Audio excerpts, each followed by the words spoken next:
unang-una, nag-apologize na yung nanay niya na dapat nga hindi, di ba? Nag-apologize siya para lang sa pagmamahal niya sa anak niya, para mag-plan sa lahat sana. Pero ang mga tao, ang iniisip, puro pera, pera, pera. Nasaan ang puso mo, Kaloy? Grabe talaga, grabe, hindi ko maintindihan.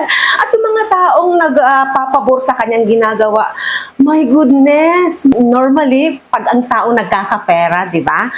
Ang mga hidwaang pampamilya o kahit sa kaibigan ay nagagawa ng paraan na re-resolve kasi nakaka-feel ng blessing, nabibless siya. Kaya yung puso lumalambot, di ba? Pero ito kakaiba siya. Ilang linggo na ang nagdaan mula nang dumating siya sa Pilipinas. Di ba? Hindi niya talaga dinalaw o kinausap o nakipag-reconcile sa kanyang pamilya. Ha? Kung siya may personal na galit dun sa nanay niya, di ba? Dahil hindi sila magkaintindihan dahil yung nanay ayaw talaga kay Chloe. Pero yung buong pamilya niya talagang as in wala siyang pakialam. Nasaan ang puso mo, Chloe? Grabe talaga, grabe, hindi ko maintindihan. At yung mga taong nagpapabor sa kanyang ginagawa, my goodness, matakot kayo kasi ang taong napakatigas ng puso sa kabila ng mga pagpapala na binibigay sa inyo, maliban na lang kung yung pagpapala ay hindi galing sa Diyos kasi kung pagpapala ay galing sa masama, I mean, hindi lang si Lord ang nagpapala, di ba? Alam natin lahat yan.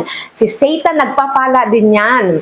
Pag ang pagpapala ay galing sa Diyos at hindi mo ito pinagpasalamatan at hindi ka nagbigay ng pasasalamat sa mga taong sumuporta sa iyo, lalo na sa pamilya mo at lalong-lalo na talaga sa mga magulang mo at higit sa lahat talaga ang nanay mo na siyang nagmahal sa iyo mula maliit ka, di ba?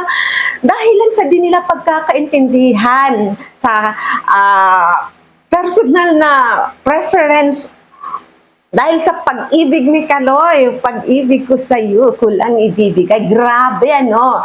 Hindi nyo dapat kakalimutan ang inyong magulang. Ang magulang, ang pamilya na inyong karamay mula ng maliit kayo. Na magsimula siya, di ba yung lolo niya ang tumutulong sa kanya? Ang lolo niya nag-introduce sa kanya sa gymnastics. Pero hindi niya pinansin, pinabayaan niya lahat sila. Grabe, anong mentality meron siya? At kayong mga nagpapabor sa kanya, anong klase kayo? Asan ang mga puso nyo? Ang titigas nyo. Hindi lang si Kaloy, pati kayo na mga nagko-comment at sumusuporta sa kanya. Napakatigas ng mga puso nyo. Wala kayong kunting man lang na ay, normal naman sa tao talagang mayroong di pagkakaunawaan. Oftentimes or minsan-minsan.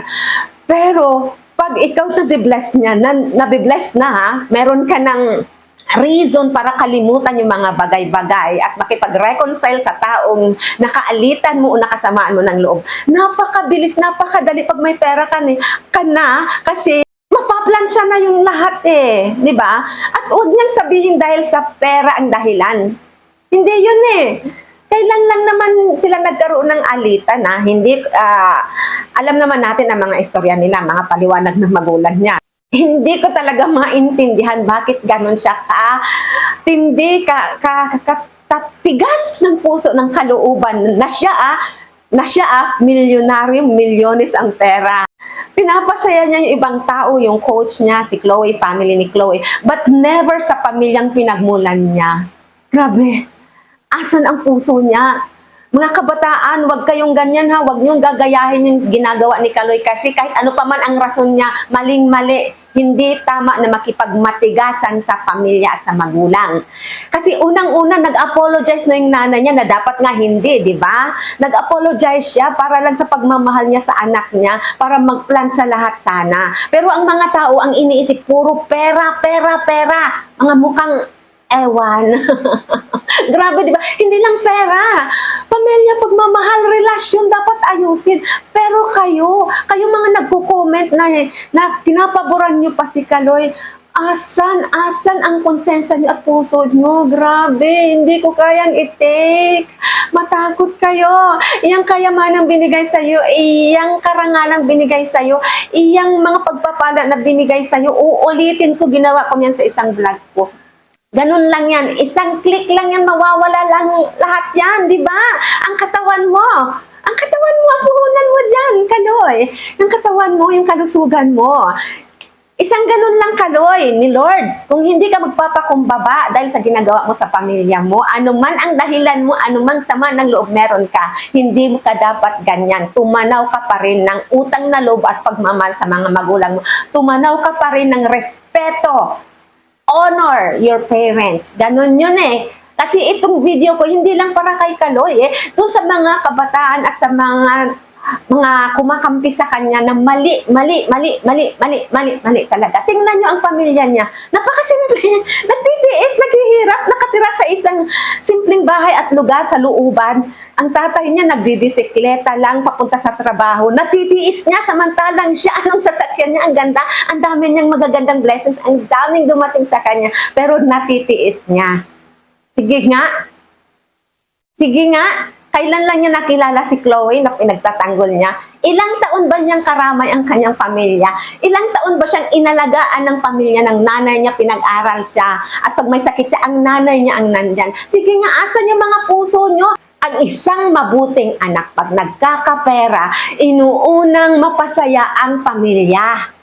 Diba? Kasi that is the joy na dapat mong i-share. Hindi kayo lubusan magiging masaya kung ang accomplishments nyo and successes in life hindi nyo ma-share sa family nyo. Kasi pamilya nyo ang dapat nyong unahin.